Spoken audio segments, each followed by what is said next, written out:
Welcome to BBC London. Coming up on tonight's programme. Rising river levels bring flooding to parts of Berkshire, Buckinghamshire and Surrey. We hear from people in one village virtually cut off by the rising waters. It is coming up through the ground. It's still coming up. I'm surprised. I thought it would have started to go down by now. We had a flood last year which lasted about 10 days and that was quite severe, but this again is worse. And I'm in Runnymede, where water levels on the nearby Thames are still very high. Floodwater is causing some roads to be impassable and it's forced some people from their homes. I'll have the latest. Also ahead in the next half hour. This week's tube strike is suspended, but the political row around it goes on. And as the RSPCA turns 200 years old, we'll be looking at the hard work they still do to look after London's animals.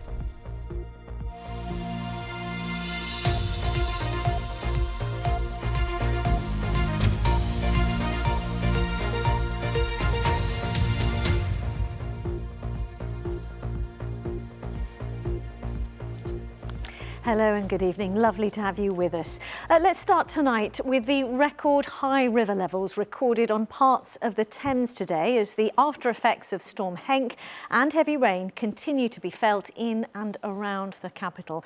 More than 40 flood alerts and warnings are in place from Reading through to Teddington.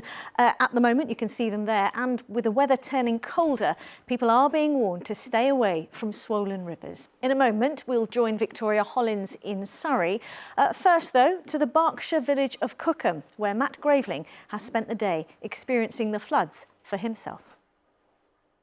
This then the result of a period of heavy rain. And you can see where the river is meant to finish because of the houseboats dotted along the side, but clearly it doesn't. There's a number of flood warnings and alerts that remain in place along the Thames. I'm here and spent the day in one of the areas worst affected, Cookham, where the Environment Agency are currently pumping water from one place to another. A number of local residents have told me that it's not uncommon to flood here, but they can't remember anything quite like this. Not the happiest of New Year for some. As Storm Henk swept across the south, it dumped weeks' worth of rain in just a few days. Moved here in 1966, so yeah, I've been here a few years. It was about 10 years ago when we had the last lot of flooding. But I don't think it was quite as bad as it is now. It's a bit scary, but you know, they're doing everything they can do to try and sort it out, so you just got to put your trust in the people that are looking after us. David and Sam are trying to turn the tide. This valve, if it's not shutting properly, water can effectively run from this flooded area down and around and bypass the flood relief bund, and it's coming out of the road and it's causing this whole area to flood. David, village priest for 20 years, did all he could as the water crept closer to his door. They're worried at the moment about a car park over there. Well, I'm afraid that houses are more important than car parks. And I would move the pumps from there to here because the speed at which this is going up, I mean, this is an hour's worth. For those living on the water, the floods were causing different problems. Just watching the currents, it's been amazing. It's easier for me, I'm on a mooring and it's fairly calm, but for people just further around the corner, they're having huge bits of tree trunks smashing against their boat all the time. To put all this into some kind of perspective, there's a measuring station just round the corner at Cookham Lock. That puts the top of the normal range here around 0.6 metres. Well, today it's more than double that, the latest reading 1.33 metres. And that is just 13 centimetres lower than the highest level ever recorded here in January 21 years ago. The Environment Agency were using a number of pumps to move floodwater away from homes, but this didn't apply to Richard and dog Betty, who had to quickly travel up from Southampton to save their boat.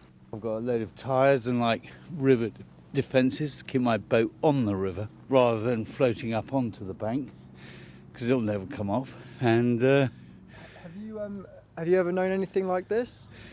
No, I've seen flooding before, but not like this. While the forecast is dry for the coming days, the Environment Agency warned water levels may continue to rise and asked people to stay away from the river. Matt Graveling, BBC London.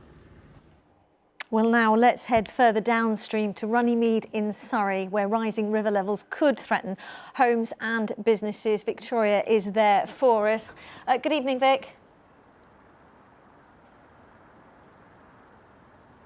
Now, Riz, as we've been hearing, water levels are still extremely high along large sections of the Thames. We've been trying to keep tabs all day on the warnings being issued by the Environment Agency. Last count, 45 flood warnings and alerts issued by the Environment Agency between Reading and the Teddington area. Now, where I am standing at the moment is the Windsor Road. It's a really main road, the A308, which runs essentially parallel to the Thames. And I don't have to say very much, do I really? You can see the extent of the flooding behind me. At times today it was chest heights, I was told. I've just spoken to two guys who were seeing to their boats nearby, and they said it has gone down slightly, but it's still knee level in the centre of the road. It is closed, but we've actually seen somebody in the last half an hour drive through it, or certainly try to drive through it. They were very close to some canoeists who were also trying to cross at the same time. Runnymede Pleasure Ground, which is just over there as well, that is entirely flooded as well.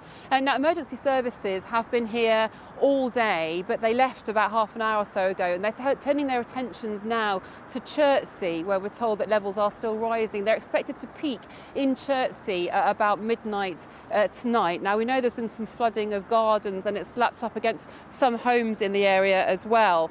Now, we're told the advice is absolutely do not try to drive through flood water. Anything as deep as 30 centimetres will have a serious impact on your car, we're told. Do sign up for flood warnings from the Environment Agency so you can find out if you are potentially at risk. And just to complicate matters, it's actually going to get colder as well. So the rain may have stopped, but there was snow here earlier on and across Surrey as well. It will get very cold overnight. So if the water levels aren't a problem for you, the ice and the freezing temperatures, I'm afraid, might be. Riz, back to you. OK, Victoria, many thanks for the latest there in Surrey. Appreciate it. Thank you. And of course, we will have a weather forecast for you later in the programme. But as you can see, the BBC News website has lots more information on flooding around the outskirts of the capital. Just search the address there, bbc.co.uk/England for the latest. Plenty more to come on tonight's programme, including... We'll be finding out why asbestos found buried beneath the ground here at Rickmansworth Aquadrome has forced a summer festival to be cancelled. And meet some of the Fairy residents in need of a new home as the RSPCA turns 200 years old.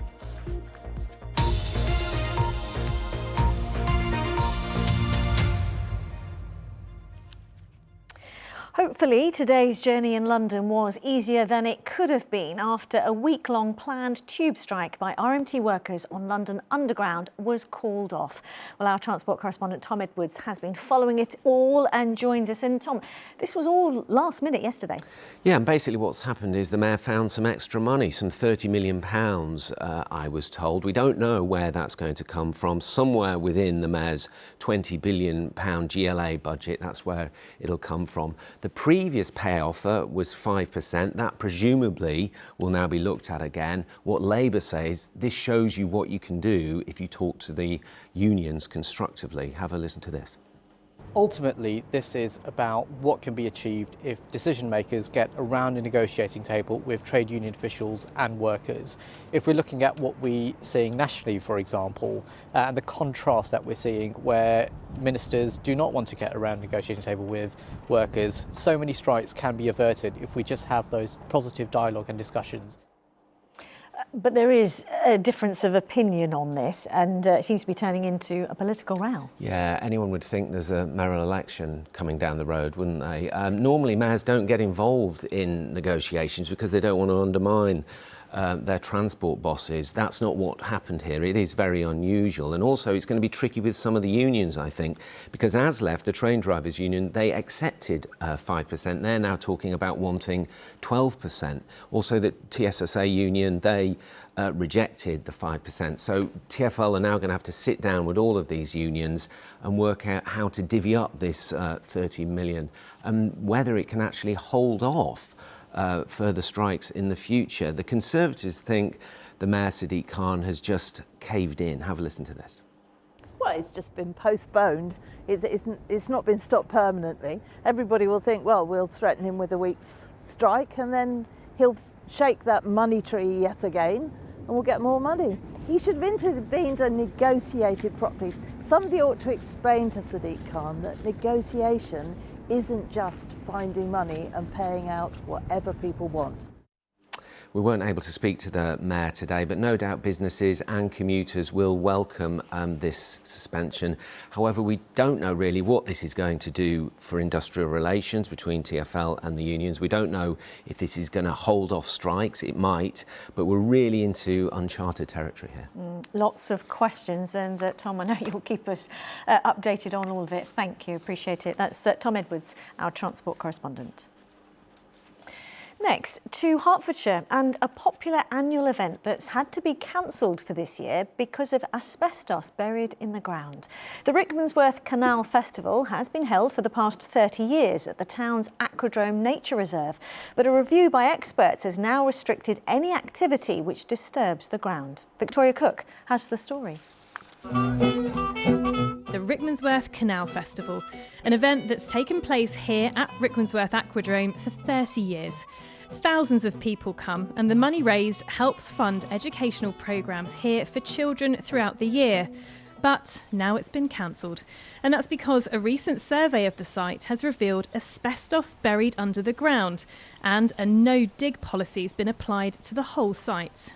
The lakes here were dug out in the 1920s, and the gravel extracted was used to help build the original Wembley Stadium. Now, no one knows how or why asbestos-containing material was put here, but it has always been known that there was some near to the lakes. But what wasn't known, and what's been shown in a recent survey, is there is asbestos material buried beneath the ground here across the whole site. And it's for that reason why the local authority who owns this site has issued a no-dig policy. And it's also why the annual festival organisers say they now can't go ahead. From our charity's perspective, it means it is impractical, dare say impossible, for us to run the event. We can't fix large marquee structures, the stage structures. We can't put anything into the ground. They've also discouraged us strongly from driving on the surface. So even if we could bring in forklift trucks to position heavy weights for marquees, it is just about impossible. Those here today were disappointed to hear the event won't be going ahead. It's sad, I think, because there's a lot of people that go there, because all the boats come from all over the country down there, and the people as well. So it's good for the community. I'm sad. It's sad. It's nice. My family all come as well. They come from Windsor and Henley. And we all sort of meet here, and that is sad. Three Rivers District Council have said the Aquadrome remains a safe environment for leisure activities, day-to-day use and water-based activities. It says events can still go ahead at the Aquadrome, however they must abide by the requirements of the asbestos management plan. The public have also been reassured that there's no dangerous fibres in the air here. The council says cleaning up the asbestos, though, would cost too much money, so it'll continue to be monitored. Victoria Cook, BBC London. 18 teenagers lost their lives to knife violence in the capital last year. And today, the actor Idris Elba called on the government to take action. The Hollywood star, who grew up in East London, wants an immediate ban on the sale of zombie-style knives and machetes. He launched his campaign outside Parliament this morning. We're not going to stop the problem, but we can find ways to put pressure on the whole supply chain. They're advertised on phones. Let's get the tech companies thinking about that. Let's get the social media companies going, you know what, no more, okay? Let's figure out how the people that make profit off these zombie knives and machetes, let's put some pressure on them. Let's also understand why youth are carrying these things. You know, I don't think any child grows up thinking, I want to stab someone one day. I think it's just a series of things that happen, especially when you're in a community that's, you know, facing budget cuts, youth services are cut, you know. Of course, you find yourself in young people find themselves in situations that they don't want to be in. So that's why I'm asking the government to really let's put some critical thinking, not just the families, but the youth services, that's really important. The grassroots organisations, let's listen to them. Let's really think about what the police and the educators can do to help each other. Actor Idris Elba there. Well, the government says it is taking the issue of zombie-style knives and machetes seriously, and that includes plans for new powers for police to seize weapons found on private properties and longer sentences for anyone importing, manufacturing and selling them.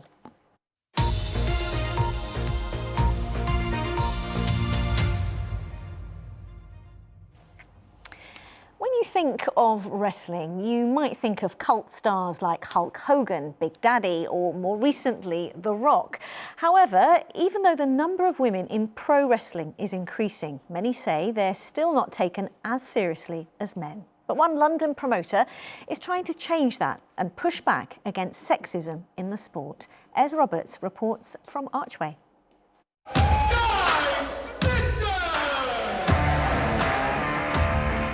I'm at one of the most anticipated events of the year in women's wrestling. Wrestlers have flown in from across the globe to perform here in London.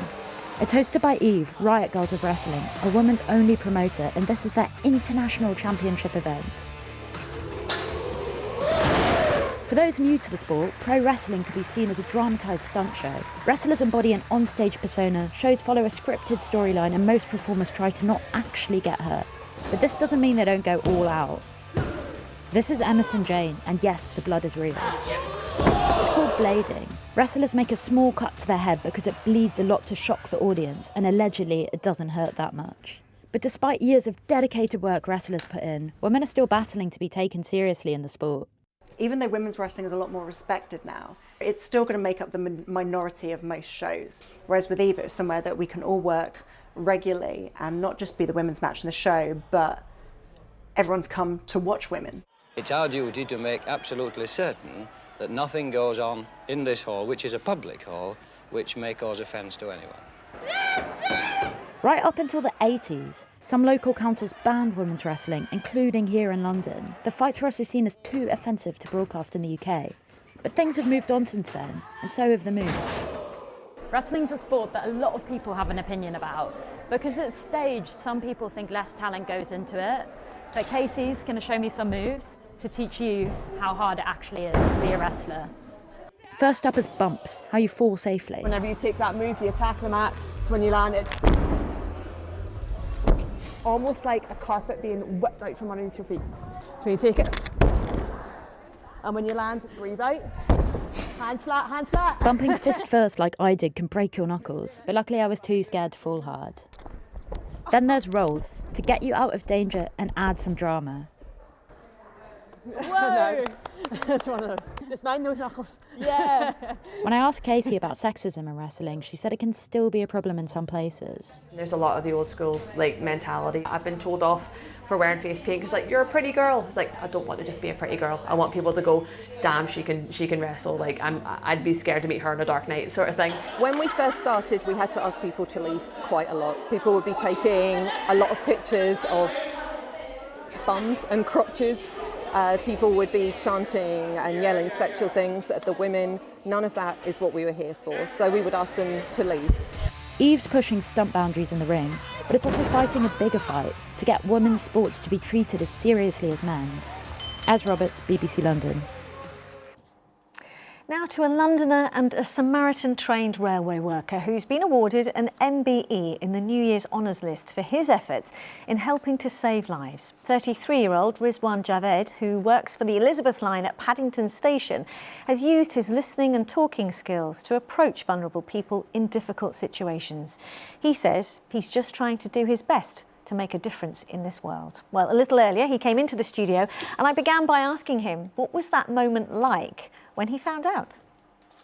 I mean, it was a surreal experience. I was half asleep as I just returned home from work, and my mother and my sister came into my room with a letter, and they were saying, "Oh, you need to open it. It's an important letter." And I just kind of said that, when I wake up, I'll open it. They were insisting, so I said, "Look, why don't you open it?" And they opened it in the end and read it out, and it was amazing. I had to read it about 10 times in order for it to digest. but it's just been a great honour, amazing feeling. So you've absorbed that wonderful news now, and this is being recognised for something that you feel passionately about, the importance of mental health. Yeah, 100%. I think it's a really important topic, and also this MB, as much as it's named to me, I feel like it's a great achievement for the wider rail industry and everybody who's ever made an intervention in their life. So it's an amazing experience.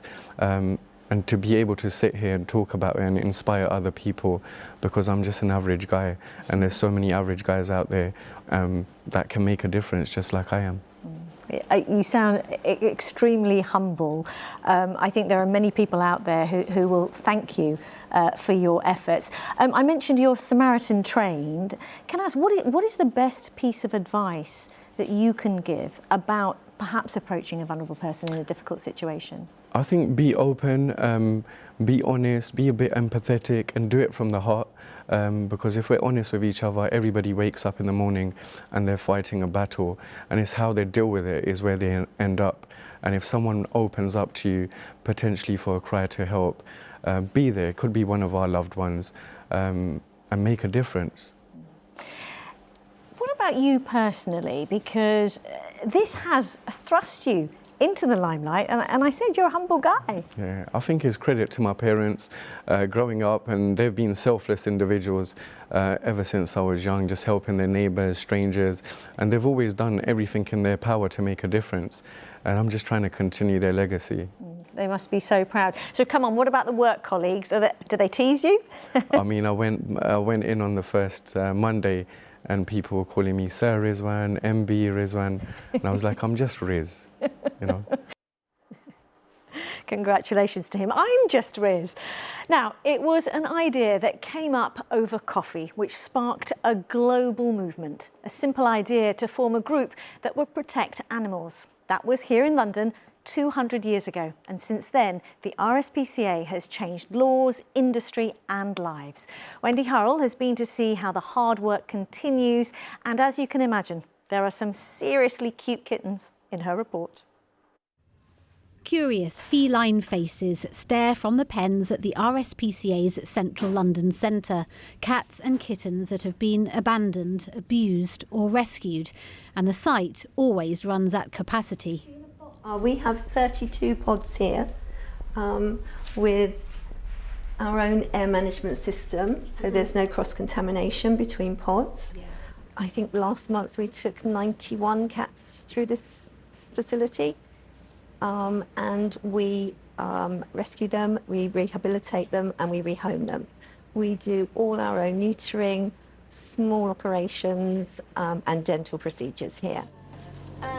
When we're using a probe, it's really important. Because many of the animals come in with very bad teeth. Trainees from the Royal Veterinary College assist in the surgery. 16,000 animals have been rehomed in London this past decade, something the Royal Society for the Prevention of Cruelty to Animals is celebrating for its bicentenary. It all started here on St Martin's Lane in 1824 when, over coffee, anti-slavery campaigners William Wilberforce, Richard Humanity Dick Martin and a theologist, Arthur Broome, got together at the old Slaughters coffee house that used to stand here and founded the RSPCA. It was Queen Victoria who later made it royal. This new society soon had impact. Cockfighting, bull baiting and dog fighting, all banned. Starting a long history of care for animals in the capital. So the birds are on their way to the people who look after birds and animals in trouble, the RSPCA clinic at Putney. Including rather more exotic ones arriving at airports in the 60s. And one of the biggest challenges now is the cost of living crisis. We get calls from people that can no longer afford to keep their cats or dogs. One, because they can't afford to feed them. Two, because they can't afford veterinary treatment. So those are the kind of things that we see every day. But this team, the whole charity, vow they will rise to the challenge in order to protect the most vulnerable creatures in our capital. Wendy Hurrell, BBC London. Important work. And while we're on the subject, by the way, of cats, in case you missed this, which is doing well on our website, meet the newest resident at the Tower of London. Clearly not a raven, but a kitten belonging to a yeoman warder called Nixie. Oh, gorgeous. Right, on the subject of the topical weather, let's get the forecast with Kate. Hi there. Hello, Riz. Good evening. Well, we've had a day of weather, really. It's been quite chilly. The temperature's been dropping over the last few days. It's continuing to do so. And the wind hasn't been helping. We've even had some snow showers today. This was down in Reigate. They've been feeding in on that rather brisk northeasterly wind. Now, I got caught in this earlier on my way to work. They really were quite relentless for a time, kind of came from nowhere, swished through, but the wind really strengthened as they hit. So a cold northeasterly wind making the temperatures, I mean, they only stayed in low single figures, but it felt much colder. Now, you can see earlier on them feeding in from the northeast. Not all of them have been hitting the ground, but we still could see 1 or 2 showers as we head into the evening, and the temperature, of course, is dropping, so they could fall wintry, but they clear. Now, the Met Office has a yellow weather warning in place for ice, even though the showers will clear away west. What's fallen today and even residual floodwater may just freeze, so ice a possibility overnight. Minimum temperature -1. Now, we still could have a bit of cloud first thing tomorrow morning, but it will gradually start to clear. Still got that brisk northeasterly. It's still going to feel cold, but we're going to see some sunshine. A bright, cold, crisp winter's day tomorrow. The wind, however, playing a big part. 2 to 4 Celsius, the maximum temperature. More likely to feel somewhere between -4 and -1. So despite that sunshine, it is going to feel very chilly. Now, as we head into Wednesday, we've still got the high pressure, still got some sunshine, still got that northeasterly breeze. So very similar conditions, but it should stay dry. High pressure is still in charge, of course. Temperatures then 3 to 6 Celsius. Factor in the wind chill, it's going to feel colder. Now, as we head towards Thursday, here's the high pressure, but around the outside of it, some slightly less cold air. You can see this yellow section here, that's moving towards us. So actually the temperature isn't going to feel quite so chilly as we head through Thursday, but with that air, we're looking at it turning more cloudy. Now, it should stay dry, though you might just get a spot of light rain and drizzle. No chance of that falling wintry, as the temperature between 5 and 7 Celsius. Similar conditions as we head through Friday, but as we head into the weekend, the temperature will start to drop. The temperature, of course, getting colder, but we should see some sunshine. Riz. Kate, thanks very much. And that is it, but lots more on our website, including the fascinating story of the Polish aristocrat who was Britain's longest-serving World War II spy, yet her contribution is little known. Check it out. From all the team, thanks for watching. Stay warm. Take care.